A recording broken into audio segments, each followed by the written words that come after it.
In this video, we'll be covering a simple but important part of Illustrator, strokes and fills.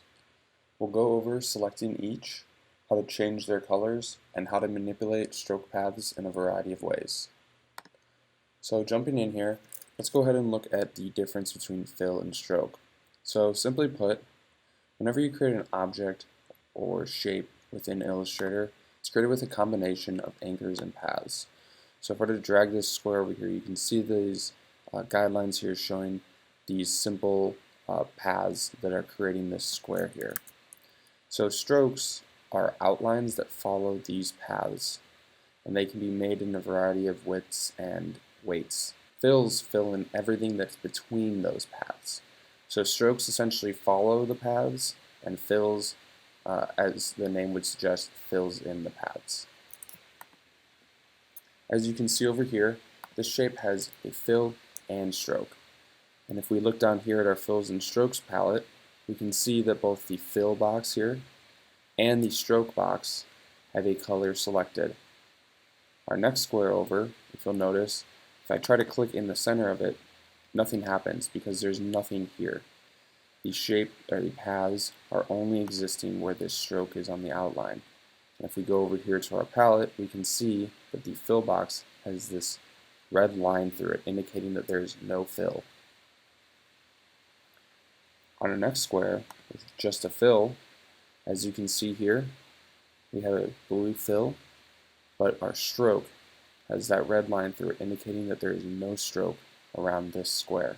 Now if we have one of our objects selected, and let's say I want to just switch these colors. So I've got a fill and a stroke in this case, and I want to keep both, but I just want to invert those colors. I can go down here to my swap fill and stroke toggle. Looks like this little double arrow. Click on that, and that's just going to invert which color is the stroke and which is the fill. Now on an object that does not have either a fill or a stroke, it only has one of the two, if I use that same swap fill and stroke button, it will take that color that is currently on the stroke and it will change it to a fill. If I were to click it again, it will do the opposite. Now let's say you've got an object that has a fill and a stroke and you decide you don't want the stroke anymore. What you can go is go down here, click on stroke so that it's brought to the front. That means you're currently selected and working with the stroke. And click this white box with a red line through it to delete the stroke. You could do the same if I were to revert back to that. Click on the fill and then hit that none. Now I have no fill. Now on this object, let's say I wanted to create a fill. Go to my fill box with the red line through it and go down here to color. Click this left box to add a color, and now I've got a stroke. I can double click in that fill box to bring up my color picker panel. Go ahead and select a color, hit OK, and now I've got a fill added to this shape. You can do the same thing with the stroke. Just like that. Now fills are pretty simple and self-explanatory, but strokes do have a lot more options and varieties within Adobe Illustrator. So let's go ahead and take a closer look at strokes specifically. For this demonstration, I'm just going to go ahead and draw a line with the pen tool with a stroke applied to it. As you'll see, there's a fill here, but because there's it's just a straight line, you're not going to be seeing that fill. Now if I were to extend this, the fill will connect to those two anchor points and fill in the space within these paths. I don't want it to do that, so I'm just going to go ahead and turn the fill off. Now first, let's look at how to change the size of a stroke. So if you go up here to your stroke on the top toolbar, you can use this box here to adjust the size of your stroke,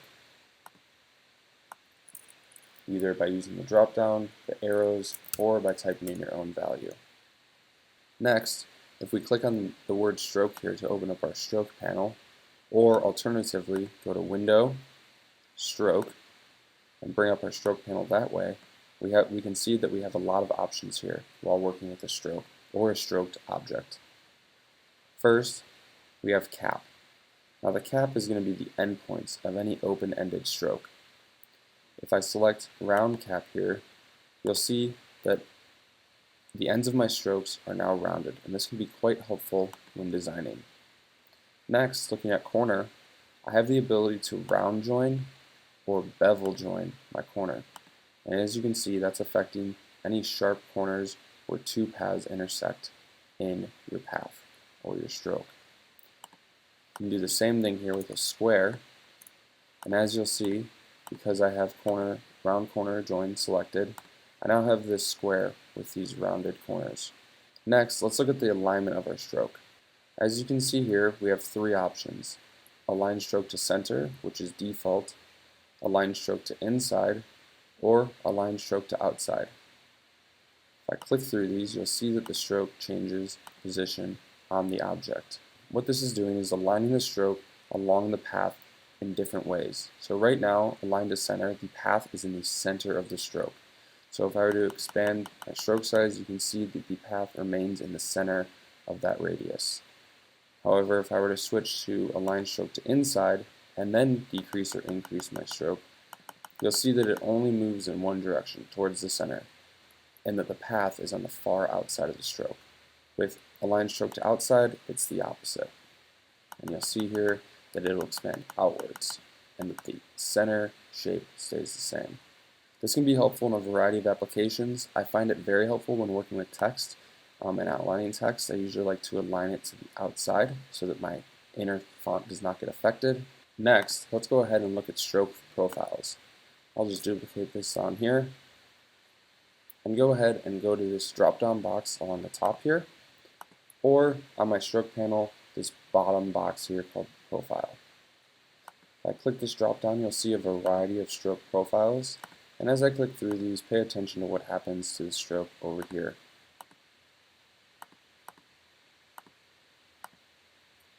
This is a helpful tool when you're creating illustrations and you want to create certain effects with your strokes.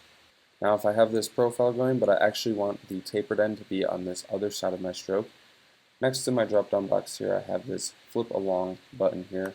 If I click that, it will change the direction that profile travels in. Next, let's go ahead and look at dashed lines and strokes.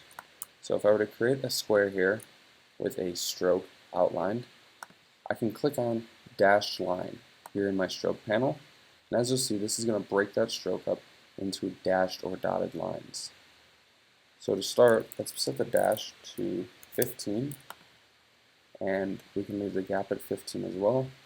Let's turn the cap back to a butt cap, and then what we'll want to do is toggle on align dashes to corners and path ends. And what this is going to do is make sure that all of your paths, that all of your corners are clean like this. Now you can modify these quite a bit by entering different figures along these options here. If you want to make a dotted line, turn the dash to 0, set the gap at whatever value you would like, let's do 20, and then turn cap to round cap. And now you'll have a dotted line or object. Finally, we'll look at stroke ends. Stroke ends can be used to make arrows and a variety of other useful indicators and objects. So we'll turn dash line off, and then we'll go down here to arrowheads.